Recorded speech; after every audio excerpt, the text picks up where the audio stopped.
You remember how it ended, the yelling, the heartbreak, the feeling of being torn in two.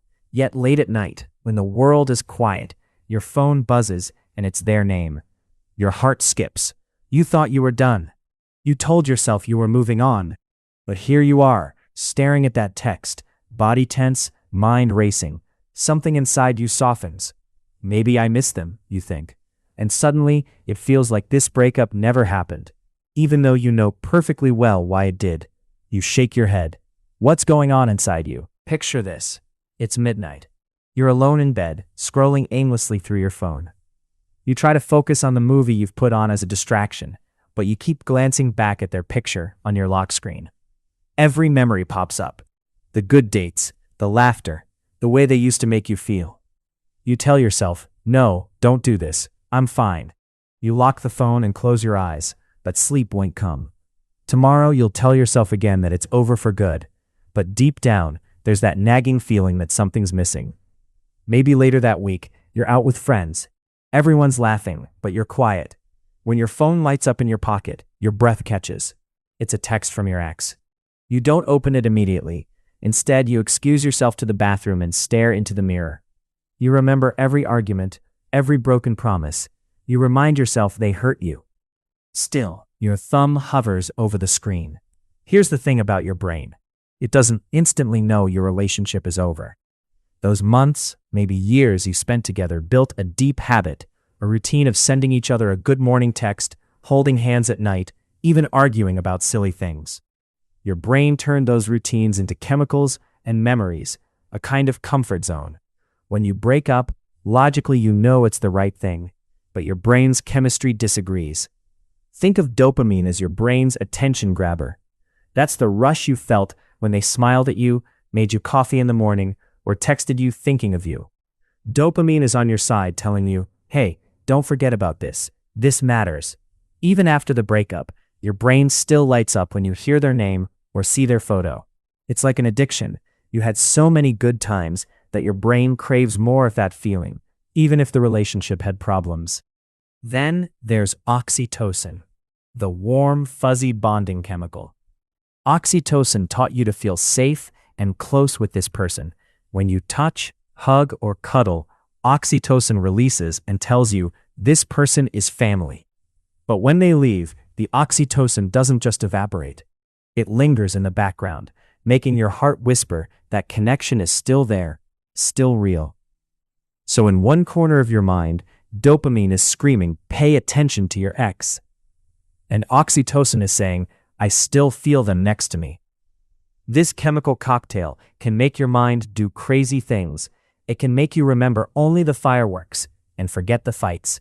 It can make you believe that you're better together than apart, even if you argued every day.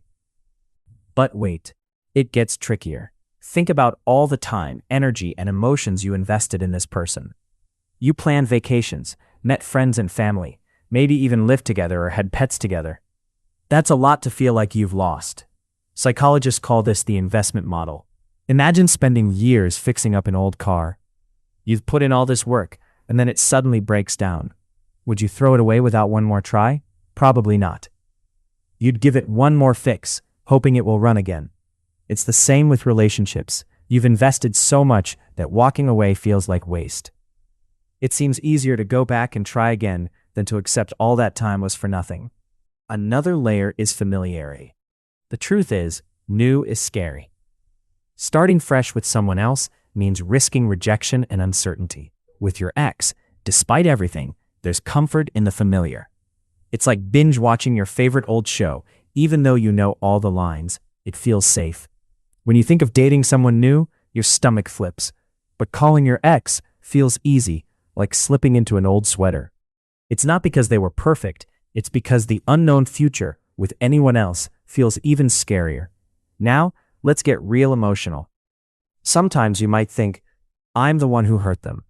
Maybe you were the one who broke up, or maybe you both did. There's guilt in that. You might miss them and feel responsible for their pain.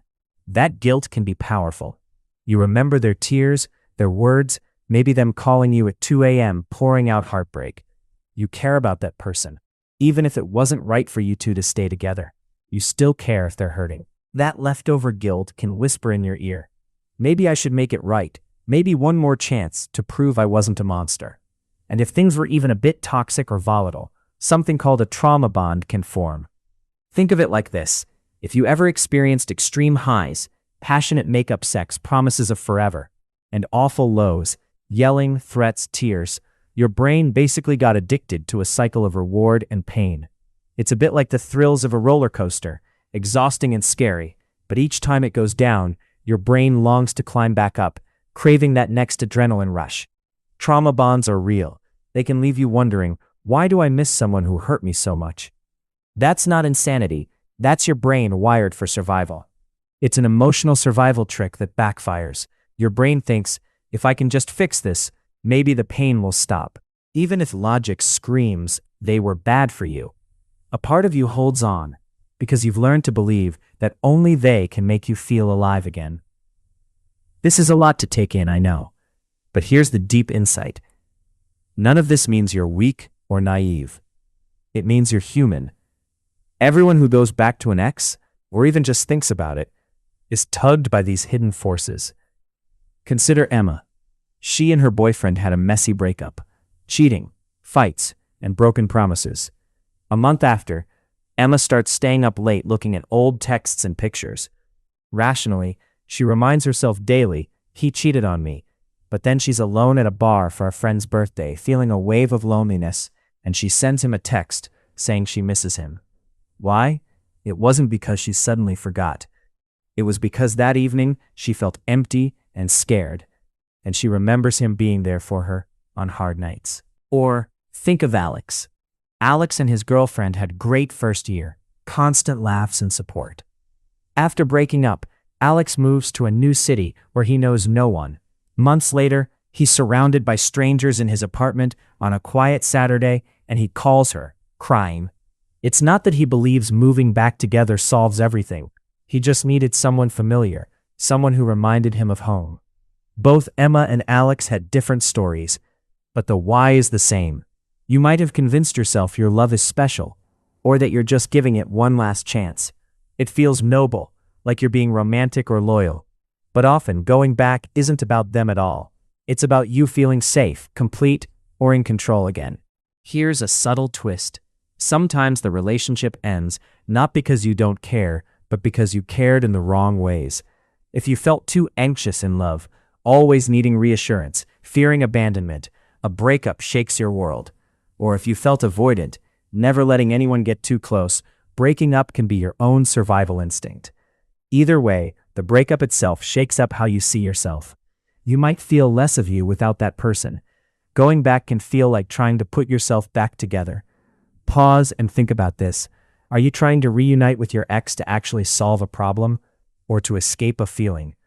What feeling are you escaping? Loneliness, guilt, fear of the unknown?